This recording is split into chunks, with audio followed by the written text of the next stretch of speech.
From the TV Guide, one of Alex's friends is framed for a domestic terror attack that was timed to coincide with a vote in the House on a Muslim registry bill. The collaborators, meanwhile, are actively stirring fear to pass the registry, and Alex and Owen hunt for an assassin. Season 2, Episode 17 of Quantico starts right now. You're tuning into the destination for TV superfan discussion, AFTERBUZZ TV.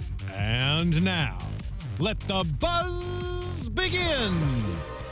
Hey guys, welcome to the Quantico After Show. I'm your host, Drexel Heard. You can follow me on the Twitter at Drexel Heard and on the Instagram at Drexel Heard. Back with the panel this week, Mr. Timothy Michael to my left. What's up, guys? I'm Timothy Michael. You can reach me on all social media platforms at I am Timothy Mike. And to my left. Hey guys, I'm Renee Ariel, and you can follow me on Instagram and on Twitter at Renee Ariel. Be sure to follow AfterBuzz TV at AfterBuzz TV. Use the hashtag ABTV Quantico to follow along the conversation or to continue the conversation on Twitter and Instagram. And leave us comments if you're in the chat room today. Hello. What's up, guys? Welcome to the show. Welcome to the party. If you're listening on iTunes, hello as well. Okay, so episode 17. We're almost to the end of this season. ODYOKE. Although Tim thought it was okie dokie, and I was like, that's not what it says. Okie dokie. Episode 17, okie dokie. Yeah, like, okie dokie. It is a cryptonym for Federal Government of the United States, which is what this episode was all about. What'd you guys think of the episode? I liked it. I felt that we got some romance, some drama. It was less cheesy than last week. I was into it. I liked their mission. It relates to something we actually went through, and I found that very interesting to see how, like, the Quantico writers threw it in, and I thought they did a great job, and yeah, it was really good. Yeah, I agree with you. I think that my favorite part is that it correlates with what is happening in now and in the present, and the writers touched up on that, which I loved. And I also loved the fact that we're getting a little bit more of Raina, because you guys know she's one of my favorite characters, so I'm glad that she's back. Yes, I wrote down Raina hijab. And then it was 30 minutes later, it was crossed out because, well, we're in trouble now, guys. But we'll talk about that here in a little bit. The ongoing saga of Drexel's confusion. Saga trying to figure out who's Raina and who is Nima. Guys, we almost had it. It was almost there. And then the Quantico writer, I believe. They have it out for you? They have it out for do. Me. They watched this show and they said, we're going to confuse him one more time just to see what's going on. The funniest part was, this is the first time you've been like, Raina, hijab. And then at the end of the episode, I was dying. Like, how are we going to do the rest of the season? I don't know. I'm just going to have to call them Rima. That's their new name. Their new name. Rima. Their new name. One person. They are one person now because they're playing basically the same person. They're only in different locations now. Okay, so let's circle the cash right now. Let's just go back to last week's episode. We only have 3 of the 8 people: the law, the money, and the government. And so at the beginning of the episode, we see this woman walk into this basement or whatever. I wrote down she was a Kristen Stewart lookalike, and then I went Raina in parentheses because I knew something was going to happen.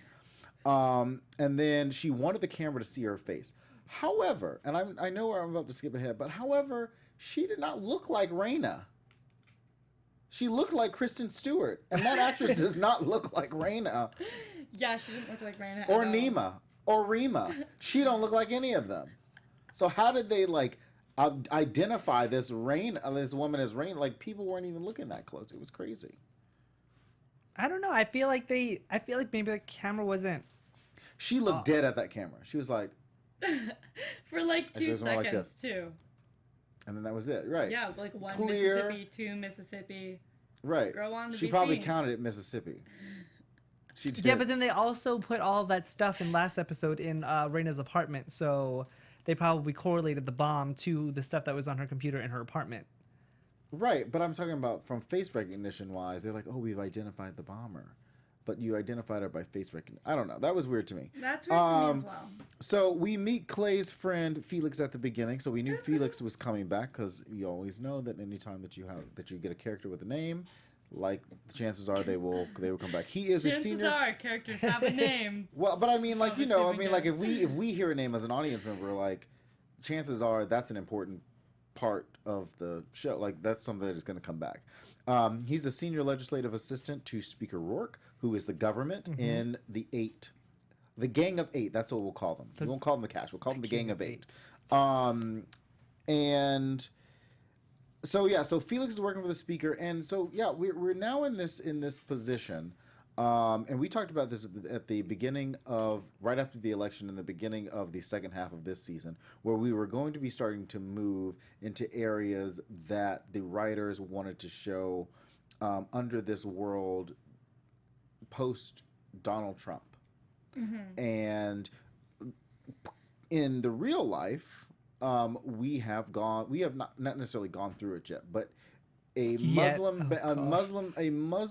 ban has been proposed.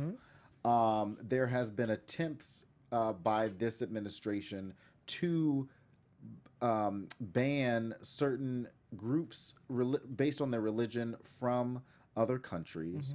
I mean, you guys, we can talk about this on my other on political culture, but because it's so relevant to this show, we can talk about it. Like, how do you guys feel about just the idea of that? Because the arguments, and there were a lot of arguments that were brought into this show. We heard arguments from both sides. We heard from Sixers, like the congressman that they were trying to flip as to reasons why they felt that they needed to do that. Shelby brought up the fact that middle American flyover states feel safer when people like that aren't like them are kind of, they just feel safer, are kind of corralled, and that can kind of take a toll. So it's like, how do you justify, and that's what Clay said, or somebody said, Clay said that to Shelby, are you like apologizing for them?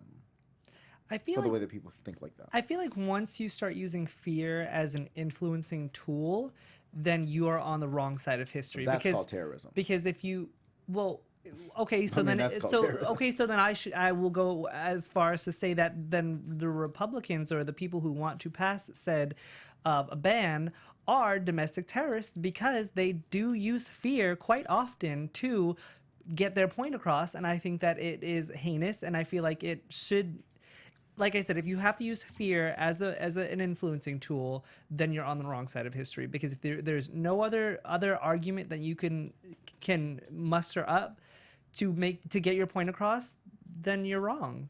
But then I would always then the devil's advocate would say, Democrats use fear in a different way. How? Where Democrats will say, if you don't vote this way, they will take X, Y, and Z, and that in itself is fear-based.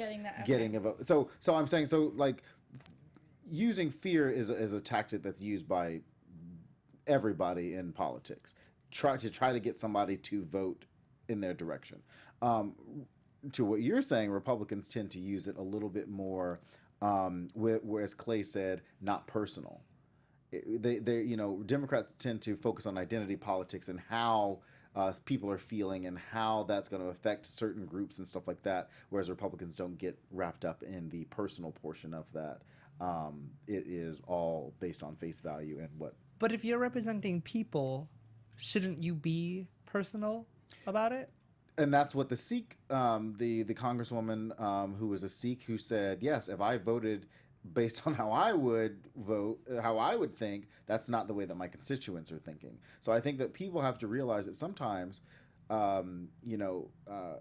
representatives have very specific things to represent. So when we go, not to get too deep, but when we go into like big votes, people think that senators and congressmen have to vote as a whole of the United States, which in actuality, you're like, yeah, why wouldn't they think about the entirety of the United States? But then we forget that these representatives are very specific. They are voted in by very specific types of people in their districts, in their states, and they need to vote for them, not for the 49 other states that they don't represent. But why is it convenient for them when they want to vote for their people or with their people? Then they do, but when they don't, they don't. I could understand if they vote with their people on all issues, but most often than not, they will go against with what their majority is saying.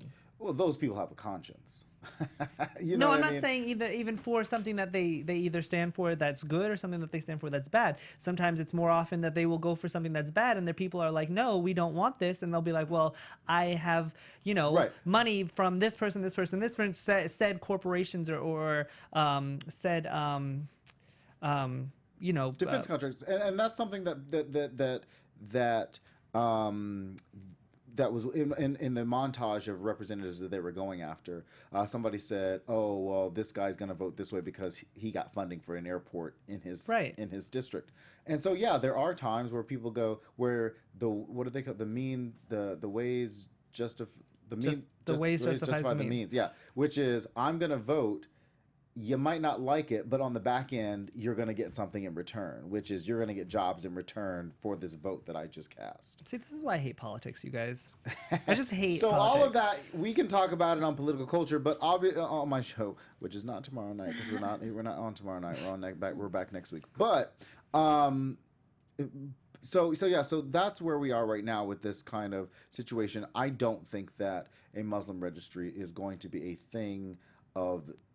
I think that's a failed thing at this point, because I think that if this president could not get it done in the first 100 days, that's gone.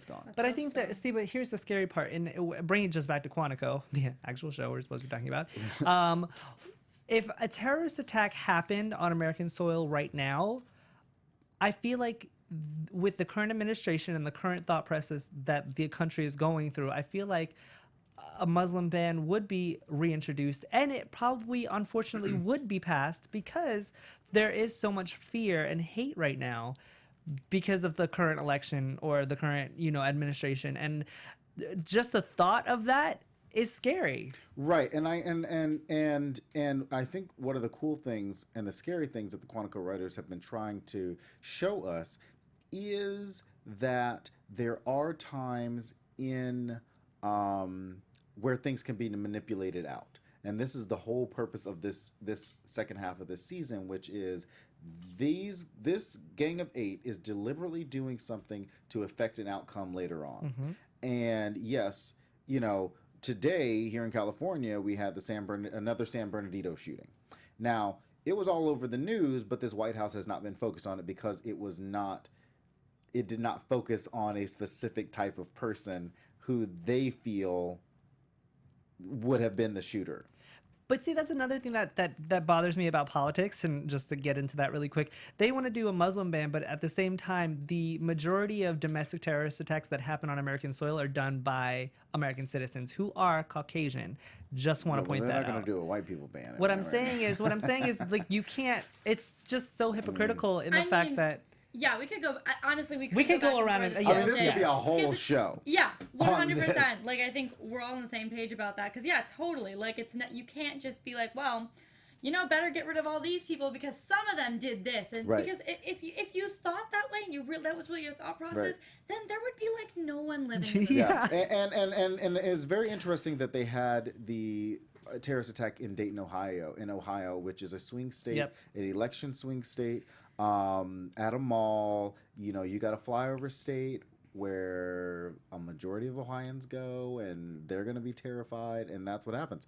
And we've only seen we've only seen terrorist attacks by Muslim Americans or Muslim citizens in major cities that are in blue states. We have not necessarily seen a terrorist attack yet in a flyover state, as far as I understand, as far as I remember. Most, like Oklahoma, was done by an American citizen. I mean, for the most part, there has not been a terrorist attack in a flyover state yet. Oh yeah, not in a flyover state, but isn't Florida a red state right now? I mean, yes, but it's a swing state. I'm just saying, like, it's been done it was Orlando. Yeah. You know, it was a major city in Orlando. It was, you know. So, okay, so there was a couple, I coming back to the ODYOKE, the federal government of the United States, there was a part that I just want to clear up because I tweeted this out to the Quantico writers because it bugged me. This bill S322, the National Entry and Exit Registry System, we were focused this episode in the House of Representatives.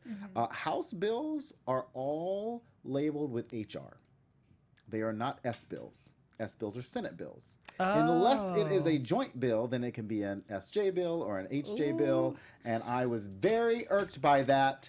I just wanted to point that out because I was like, but it's in the House. So that doesn't make any sense. So, Quantico writers, let's get this shit right. Get a political consultant. I know a fine one right here. We're going to do it, and we're going to do it on the show. We're going to do it right, okay? I mean, we know that they listen. Takes a Google.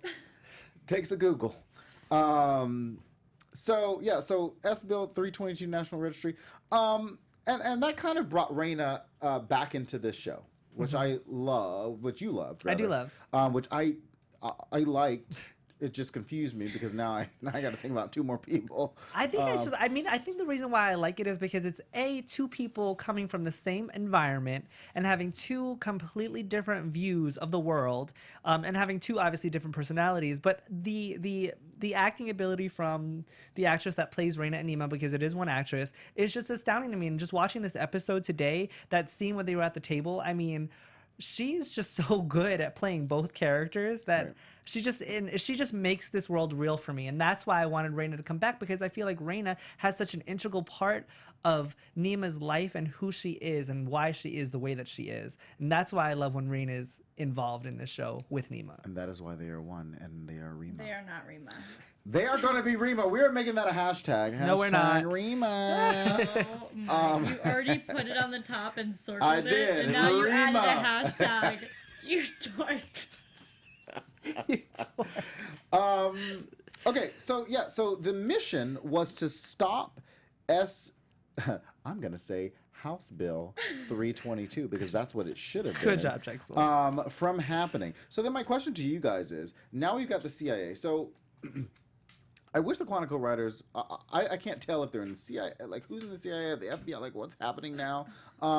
However, should the CIA, this is the question that Ryan brought up, and that Clay kind of said, but should the CIA get involved in the democratic process? Should that have been their mission? They're a rogue group, so they're not really tied down to the rules so much. However, their mission, as Ryan said, should have been to go after the people that were dealing with the attack, not necessarily the people who are doing the vote, because they don't want to influence the vote so much. Right, but at the same time, they're trying to stop B from happening to get from C without going to C. So I could understand why. Yes, I get Ryan's point of view, but at the same time, what frustrated me about this episode, and not in a bad way, in a good way, was that, you know, Felix was pushing for this, and this team knows why they're trying to stop this bill, but they can't say it because of a bigger picture that they can't disclose to certain people. And it's like, I was just frustrated because I'm like, if you would just tell them the real reason why you're trying to stop this bill, then everybody would be on board, but you can't, so therefore the bill has passed.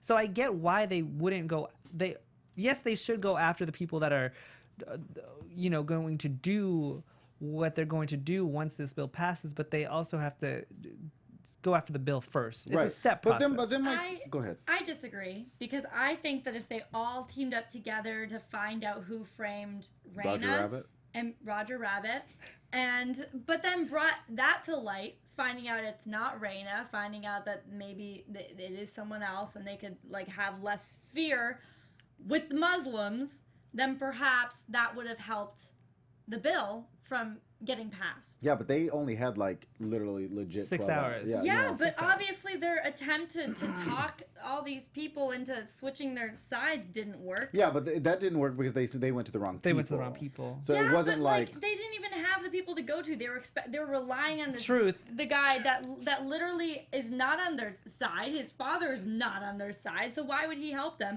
Then they trusted him. Where literally this show is about trusting no one, and then wasted all their time. Like they should have had a better strategy about it than listening to hearsay from what's his face? Felix.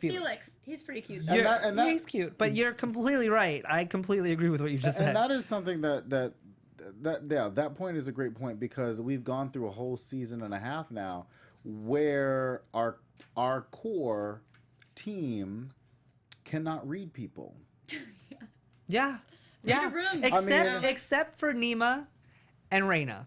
Right. Because I feel like unless it involves each other, then they can't read themselves, each other. But when it comes to other people, they could read them pretty well. You know who I wish was still alive?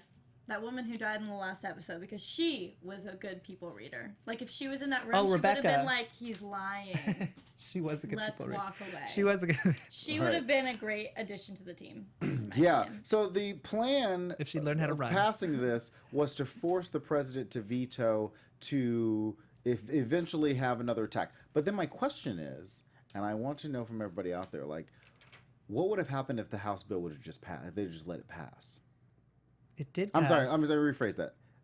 If it would have passed and then President Haas just signs the bill, stop the attacks from happening. Wait, what are you saying? If President Haas, so now that the bill is passed, yes, President Haas signs the bill. Do you want her to sign it instead of veto it? And then that would. Do you think that would stop the attack from, like, it would just stop the plan? Because the plan is to have another attack so that it would force a Muslim registry ban, basically. No, because then it would look like, in my opinion, it would look like, well, we were right. Good thing we got rid of them. Or not some of them. We got to work even harder. But it would save President Haas's job. Yeah, but at what cost? A lot of people. Yeah. What I'm saying is, save President Haas's job. Democrats campaign on it. Later on, they flip the House. They rescind the bill. Blah blah blah blah. You know, there are the democratic legislative process has to happen later on. You know, it would be a temporary situation, but. Well, she's not going to. She's going to veto it, and then the collaborators are gonna, make another attack, and then she's gonna have to either resign or they're gonna impeach her because of the decision that she made, and then Speaker Rourke will become the president. I don't think they would impeach her because it's not a impeachable offense to veto a bill, so they can't impeach her for that. But it would be a. Oh God. Well, what I think is fascinating is that they're making this because at first I was like, this Hateful Eight isn't very powerful, but now after this episode, good. The Hateful Eight, the Gang of Eight, whatever, the Hateful Eight. The Gang of Eight, whatever we're talking about, the Hateful Eight, yeah, they're also hateful. Yeah, it's so hateful.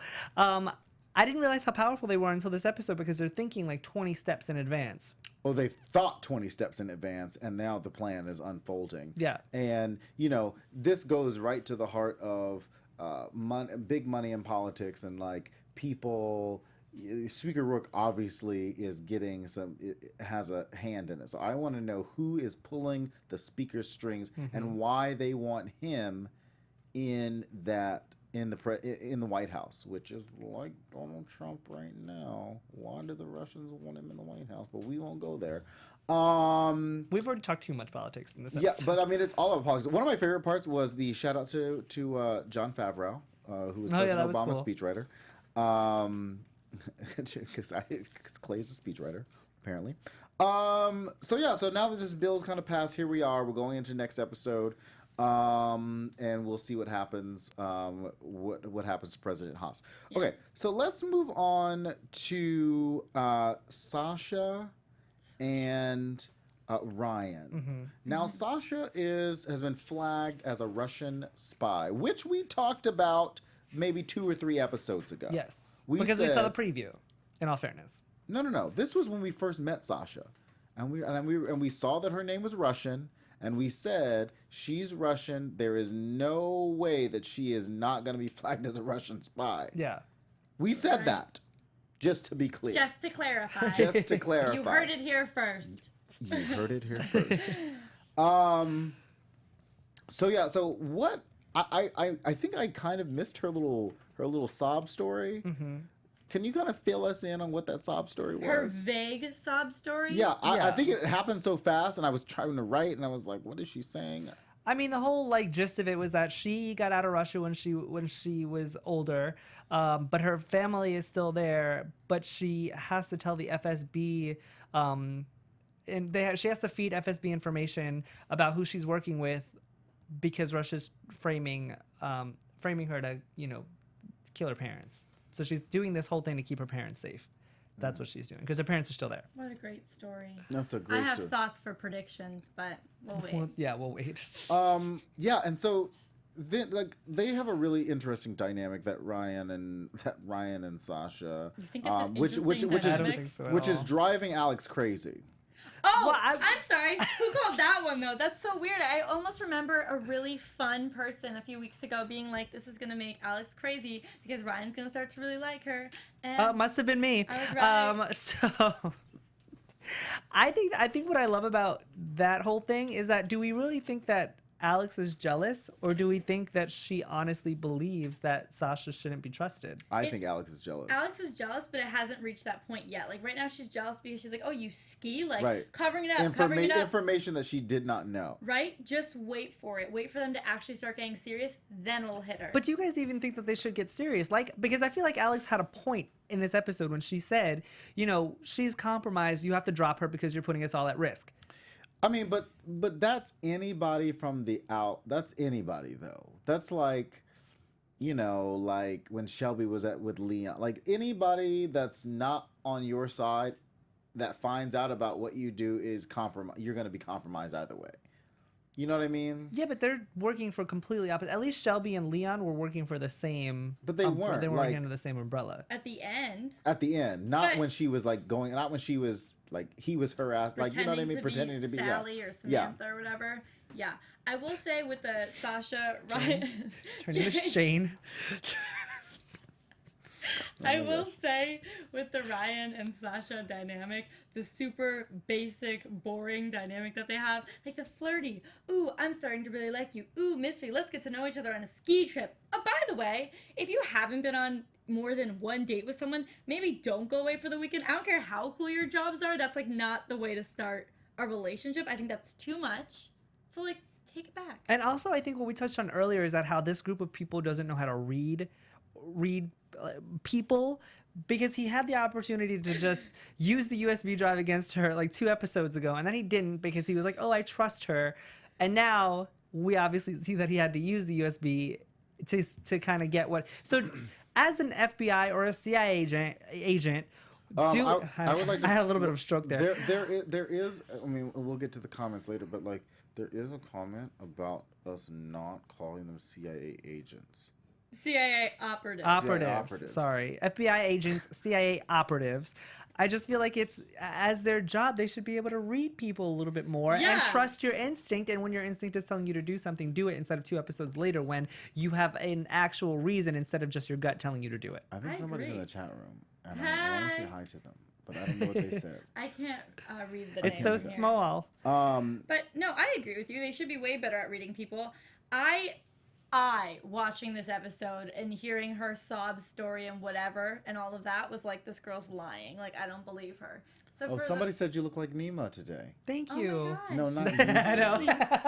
Thank you so much. Do you know which one Nima is, Drexel? No, I don't.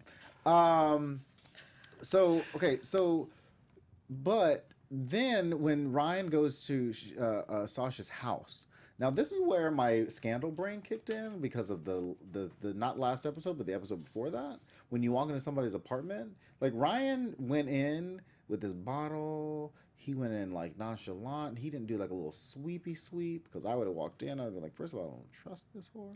And then I would have done a little sweep of the apartment. I'd have been like, I'd have had my little hand and my gun. I'd been like, hey, I'm gonna walk in. He didn't do any of that. I was like, Ryan, you could be walking into a trap because you can't read people and you just don't know. And just the fact that when he came in and she said, is the FBI right behind you? And he was like, no. I would have been like, does the FBI have to be right behind me? Like, can we be a little bit more, And obviously Ryan already didn't necessarily trust her because of what we saw at the ending when he went to, try to go after her computer. Mm-hmm. So I'm like, why wouldn't you walk in and like do a clean sweep of the place? Or why would you be going to her apartment instead of her coming to your apartment? That's You are the How operative. to Not Get Murdered 101. Right. Starring Drexel Heard. Okay. I have seen way too much Scandal and way too much How to Get Away with Murder. You do not go to the person's house that you do not trust. Okay? Because you might not come out on the other side. You might not even go back to your own apartment after that and be like, listen, I called the landlord. I can't even go back. Shit, look at what happened to Leon. He couldn't even go back to his own apartment. He's Leon. like, now he's confirmed dead in the tub. I'm glad that they confirmed it. And I can't remember what we said a couple weeks ago. We were like, maybe he's alive in the because tub. we were like, if they don't show a body or a face, I said that I thought it was Leon. Yeah, I totally agreed that it was Leon and he was dead. Because they had no reason to bring him back. You know who they don't also have a reason bringing back? Sebastian, but they keep bringing him back too. Yeah. They have a reason not to bring him back. You know who they haven't His brought back? personality. For the third time? Caleb. Oh my gosh. You know what's very frustrating for me? I'm going to be out of town, out of the country next week. And you know who is not going to be out of town and is going to be right in your TV screens? Caleb. You don't know they're that. lying again. Unless they're lying again. They might be But lying I again. swear, if I miss the episode with Caleb, I'm going to ring up your phones. She's during gonna the episode call in live, during the show. and I'm gonna have some stuff to say. I think maybe we'll see. Yeah, maybe we'll have Graham Rogers on next week while you're out. Yeah. So really quick, just going back to the whole thing with Leon. So we find out that the same people that were going after Leon was the same people that went after Raina, Right. and it's Tony Vincent and Jenny Kearns, who are buddies from the military. Yep. And Jenny Kearns is the one that set up the whole bomb thing in the beginning, blah, blah, blah. But Tony Vincent is a buddy of hers who then Alex and Owen went after to find out why he's trying to frame Nemo. Correct. So Raina. they walk in. They got this guy. I thought they were going to torture him or whatever. Then he's like, there was way too much talking. There was Agreed. like way too much like trying to get to know him, trying to convince him. They should have just gone straight for the kill. Not the No. kill, but like straight for the like the. I guess upset. No. No, but like straight for the answers. None of this like, like tell us and all that shit. Like literally get in his face. Also, maybe take him to like a secure place rather than Right. leaving him in his own place where you know he's obviously working with dangerous people. Right.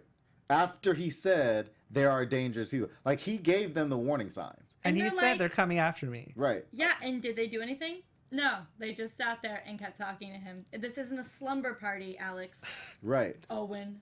Oh, right. So then Owen sees this kill shot in Tony's head. I hate that. I hate And that I moment. and like he froze, and so but it's not like he hasn't that's the second time Owen has seen somebody get shot right in front of him. And it being Recent- his fault that Right. they're not alive. Right.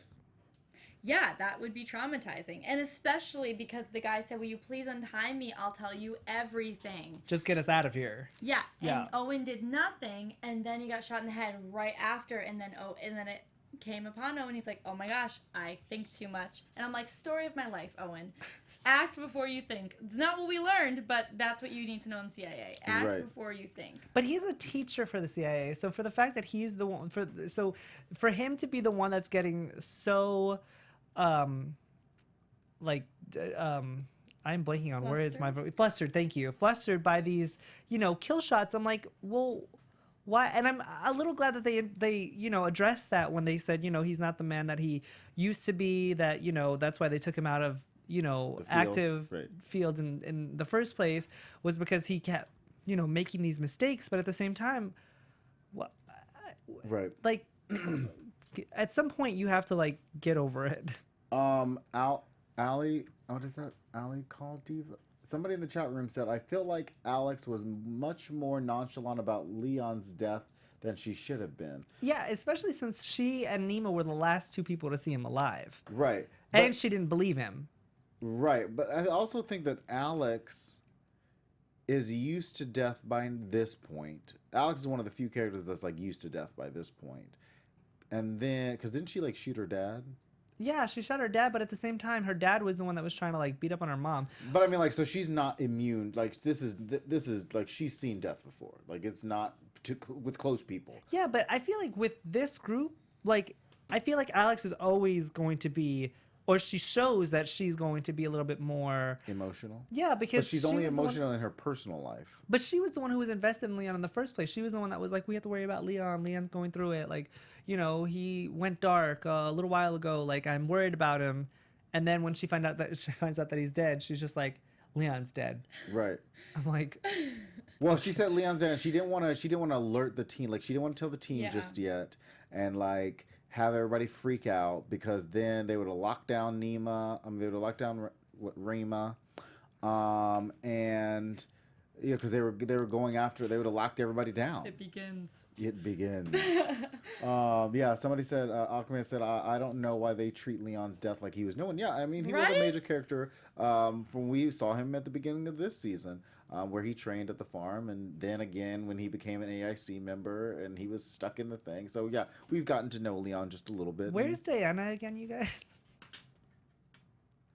Where did she go? Wasn't she part of this task force and now she's just gone? I don't remember.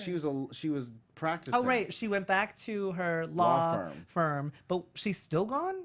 Must be. Because at the beginning of this episode, I was like, is everybody going on vacation? Is this vacation No, time? they were just going back to their cover stories, which I actually liked, because they were like, well, if we're not going to be doing anything here, we should go back to our cover stories to make sure. Yeah, but how could they not be doing anything? They haven't even, the Hateful Eight is still out there, and they're only 3 people in. They're only 3 rows deep. I agree. I felt it was very odd that like all of a sudden they're like, well, guess we get a break now. Like there's no time for breaks when you're saving the world. Can't save the world. The Justice League doesn't get breaks. And then at the end we see Sebastian following. We don't see Harry, so we don't know where Harry is right now. However, we do see Sebastian following Alex and Owen. Like they were literally skipping to the car. It looked like they were, you know what I mean? Like they were literally just like frolicking, like frolicking on a to date. the car. Like they had not a care in the world. Well, before we got to that, I just want to address the fact that Owen asked for Alex's help and, training him to be more like her, which I just don't agree with, because I don't like how Alex handles situations. I feel like she, like they addressed a couple of episodes ago, and she always has to be the center of attention. She always has to be the hero. And that's not necessarily an attribute that I would want to have being a CIA operative or an FBI agent. However, who else to train him? Ryan, who's in love with a Russian spy. Shelby, who slept with Leon when she thought he could possibly be dangerous. Nema, who was shortly a terrorist and then changed her mind. Raina, who's not even, Raina's not involved in this right now. Who else? Who else do you want to Well, Raina actually was involved, and I'm glad that they kind of did that little backstory on why they're going after Raina and Leon, because both of them were investigating the people who were behind the G20 summit, the AIC. She's not trained in the CIA. No, but I was just saying that I'm glad that they addressed that part of it. Yeah, she's definitely involved in that. But no, you're right. But I just, it's an uncomfortable situation for me, because I feel like Owen and Alex, it's like a forced chemistry in the show. Like I feel like nothing is bonding them emotionally for me. I just don't feel it. That's what I'm saying. For me, I think with their relationship is that they both are hurt by something. Like Alex is hurt and bothered by the Ryan thing, and Owen is hurt and bothered by the Lydia thing. And misery loves company. So when you find someone that's also hurting about something, you kind of relate. Like you're not like super happy, and they're both kind of like this like miserable like yeah. So I think that's why they get along. To the car. That's why. Skipping to the car. They're just miserable. Do you guys think it was a good idea for Nema and Raina to switch spots? Yes. No. Yeah. Why? Because I feel like, and this goes back to what I said earlier, Raina has a very detrimental part in who Nema is as a person, because they're sisters. And I feel like because of the loss of trust that Raina has for Nema because of what Nema did with the G20 summit, that Nema stepping up and saying, you know what, I'm going to take your place, just shows Raina how much she loves her. Yeah, but this isn't about sisterly love. Nema's got stuff to do. She's part of this important team that's for a much larger picture. Raina may have researched it, but Nema has a lot more training and is also very smart. So it bugs me. I get the whole like, oh my God, you're going to trust me again because I'm going to prison for you. But also, like, how about think of a plan C? Instead of Raina going away, instead of switching spots, how about we both be in hiding? Because at the end of the day, let's say someone sees Raina, who is pretending to be Nema out in the streets, still gonna look like a terrorist in their opinion. Like which is why Shelby told Nema that they had to leave the speaker's house because Raina's face had just popped up on the thing. Yep. So yeah, I mean that's a good point. The other good point is that Nima does have more training than Raina, Yeah. and you do put you do keep the more experienced person. So I want to know what you guys think. Leave your comments in the comment section. Let us know if you thought it was a good idea for them to switch places. Let's pull up some social media from last week. Some comments. And from this week. Lizelle at the wordy Phoenix said, "Okay, so y'all really lied to me about Caleb 3 weeks in a row." Hashtag Amen. Quantico. Shame. Renee feels you, Shame. Lizelle. Yeah. I feel you. This is a long one, but Ricardo talked about disagreeing with Tim on Sebastian and happy that he's back. Sebastian's story was left unresolved after being left in a coma. I'm really interested to see what broke Sebastian and changed his moral compass.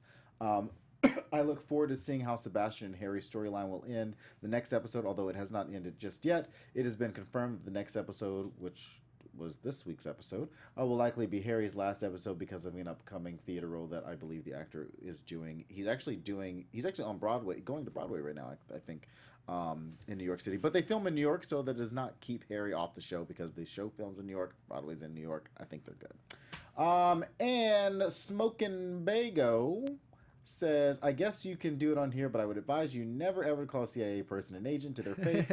Okay to call it an FBI guy one, but CIA not so much, officers and analysts." So thank you for correcting that.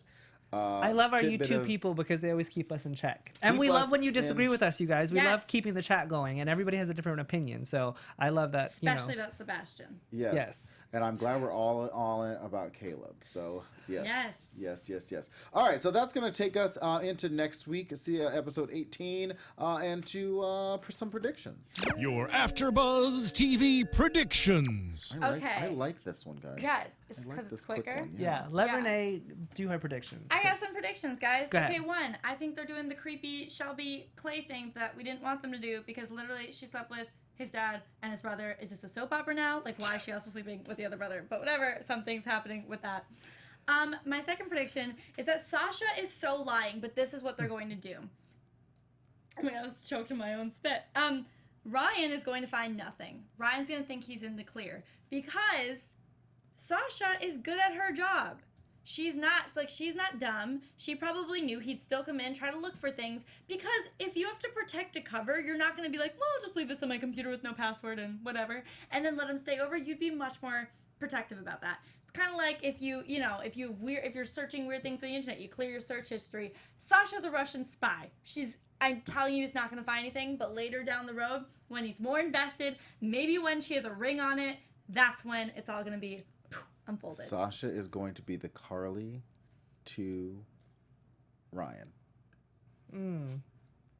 Sasha's going to be Sebastian, like Carly was to Sebastian. we got it. She's gonna... Um, Renee was a little confused. No. I'm trying to think of what do you mean, like, dynamic wise? I just meant like the She's Like, gonna she's be gonna his be the undoing. judge. She would just it'll just come out of left field for the person who, you know. But they will be actually in love, in his opinion. Well, I mean, or he's trying to he's force it forced. because you know how he's trying to get over Alex. He's trying to get over Alex so much by getting under Sasha. that Well, by actually, getting him, by oh yeah, being he with did get Sasha. under Sasha. We saw He it. sure did. We She sure got did. under him.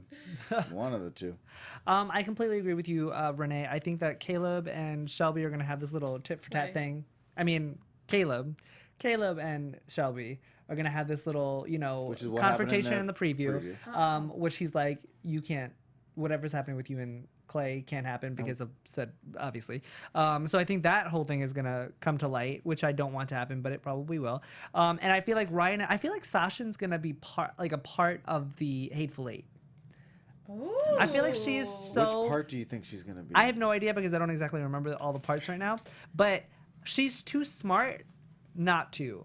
Like if this is all just a cover story for her, and Ryan keeps going back to her as an asset because clearly she knows everything. I feel like she in some part is gonna be part of the Hateful Eight. I like that. I'm trying to think of what the if I had it written down, what the 8 I had it written down at some point. I at just some don't point. remember it. Yeah, so those are good predictions. I'm not a very good predictor. I will just lead the show and hope that you guys have predictions. So hopefully you guys have predictions out there. So leave your comments in the comments below and let us know what you think is going to happen next week. Episode 18 is next week. Renee, you're not here with us next week. I'm very I excited won't about be. that. I'm going to be in Canada. I'll miss you guys. I'm gonna miss you. I will Say miss hello you. to Prime Minister Trudeau, because we all Oh, love him here I in will. America. If I can, I will. But on your time, I'm sure you're going to be tweeting all about your trip. So tell everybody where you can, where they can follow you on Twitter. Great segue. I'm Renee Ariel, and you can follow me on Instagram and on Twitter at Renee Ariel, and check out my blog, sextingandthecity.com. Hey guys, I'm Timothy Michael. You can find me on all social media platforms at I am Timothy Mike. I'm really excited to be doing my second week with the Survivor after show on Wednesday night, so tune in for that. And for you? And I'm Drexel Heard. You can follow me on Twitter and Instagram at Drexel Heard. Political Culture is on hiatus this week, so I will see you all next Monday on Monday for The Good Fight and for Quantico. We'll see you then. Bye guys. From executive producers Maria Menounos, Kevin Undergaro, Phil Svitek, and the entire AfterBuzz TV staff, we would like to thank you for listening to the AfterBuzz TV network. To watch or listen to other after shows and post comments or questions, be sure to visit AfterBuzzTV.com. I'm Sir Richard Wentworth, and this has been a presentation of AfterBuzz TV. Buzz you later. The views expressed herein are those of the hosts only and do not necessarily reflect the views of AfterBuzz TV or its owners or principals.